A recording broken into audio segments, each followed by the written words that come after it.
علامہ امینی صاحب جیسے ہی ایام عزا اختتام پہ ہوتے تھے تو تمام جوانوں کو جمع فرماتے تھے، جوانوں کو اکٹھا کرتے تھے، پیر و مرد کو اکٹھا کرتے تھے، اپنے گھر کی عورتوں کو اکٹھا کرتے تھے اور ایک نصیحت کرتے تھے اور انہیں ایک بہترین شے کی طرف متوجہ فرماتے تھے۔ علامہ امینی صاحب جوانوں کو اکٹھا کر کے فرماتے تھے، اے جوانوں، اے عزاداروں، اے امام حسین پہ رونے والوں، اے امام حسین کو پرسہ دینے والوں، جب ایک کبوتر باز بازار میں جاتا ہے اور ایک کبوتر خریدتا ہے تو کبوتر خرید کے جب گھر پہ آتا ہے تو اس کے پروں کو کاٹ دیتا ہے یا اس کے پروں کو باندھ دیتا ہے، باندھنے کے بعد اسے اپنی چھت پہ رکھ دیتا ہے، دانہ دیتا ہے، پانی دیتا ہے، کھانا دیتا ہے اور بہترین تربیت کرتا ہے اور اسے تمام آداب سکھاتا ہے۔ تقریباً کبوتر باز آداب سکھاتا ہے۔ جب کبوتر باز کو یقین ہو جاتا ہے کہ اب یہ کبوتر تمام آداب سیکھ چکا ہے، 1 مہینہ یا 2 مہینے کے بعد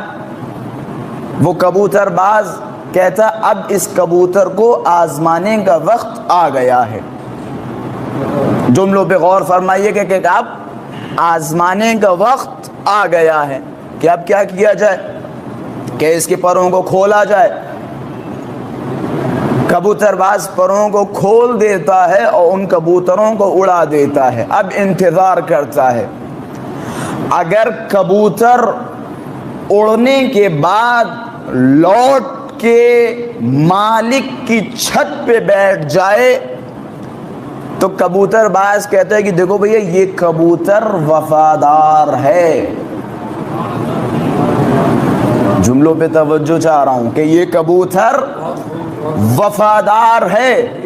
لیکن اگر مالک دانہ کھلائے، پانی دے اور تربیت کرے اور پھر انہیں اڑائے،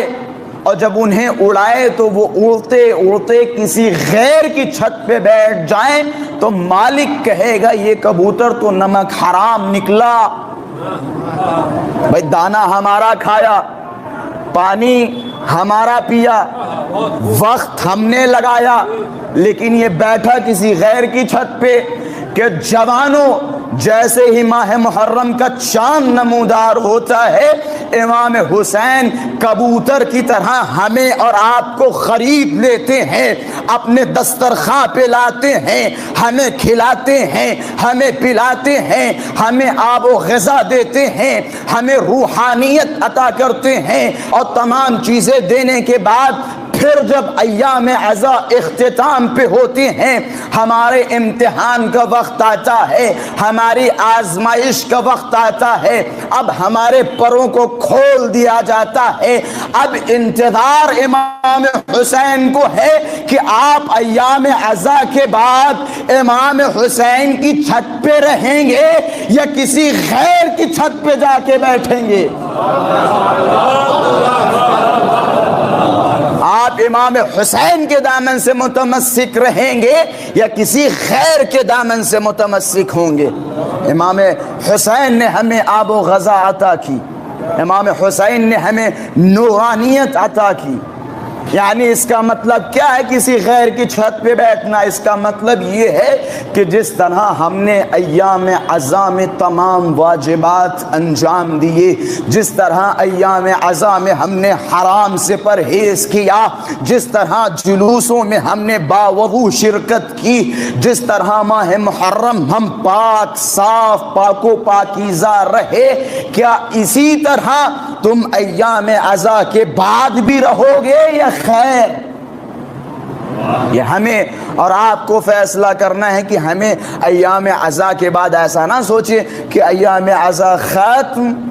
امام حسین چلے گئے، اب ہم آزاد ہیں۔ نہیں آقا جان، ہم